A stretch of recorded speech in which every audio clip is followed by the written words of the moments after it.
Le hip-hop fête ses 50 ans, bien plus qu'un genre musical, c'est une culture, un style, mais également un mouvement qui résonne aujourd'hui dans le monde entier.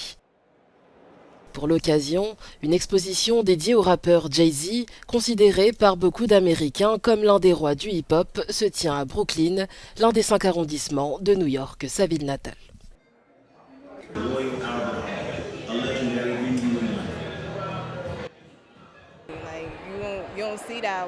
On ne voit pas souvent des gens qui ont grandi dans la banlieue se retrouver au sommet comme ça, c'est très rare. Pour moi, c'est même extraordinaire. Et j'apprécie énormément le fait qu'il soit reconnu pour son art de son vivant, car beaucoup d'artistes grandioses obtiennent la reconnaissance que lorsqu'ils sont morts. C'est donc une très bonne chose. Je n'ai pas assisté à beaucoup d'expositions, alors être là, face à quelque chose de cette ampleur, et en plus dédié à mon artiste préféré, c'est vraiment époustouflant. Bien que les premières formes d'expression du hip-hop soient apparues des années auparavant, les musicologues citent le 11 août 1973 comme la date de naissance officielle du genre.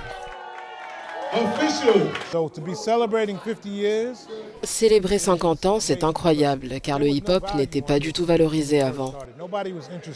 Personne ne s'intéressait à embaucher des DJ hip-hop ou des breakdancers.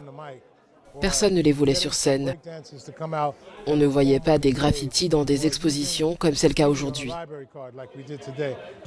Pour Ralph McDaniels, le mouvement hip-hop est né pour permettre aux Afro-Américains et aux Hispaniques d'échapper à la pauvreté et à la discrimination. Les plus grands artistes du hip-hop sont nés à une époque difficile. Des artistes comme Jay-Z, Biggie, Nas, je suis allé dans les quartiers où ils ont grandi. J'ai vu le quartier de Notorious B.I.G., je suis même allé à Mercy Project, où Jay-Z a grandi, à Queensburg, où Nas a grandi. Ce ne sont pas des endroits où il fait bon vivre, mais ils y ont trouvé de l'amour. Afin de commémorer cet anniversaire, New York organise durant tout le mois d'août nombre d'initiatives culturelles, comme des séances de graffiti, des fêtes de quartier et des concerts avec des artistes comme Lil Kim, Ice Cube, Snoop Dogg, Run DMC et tant d'autres.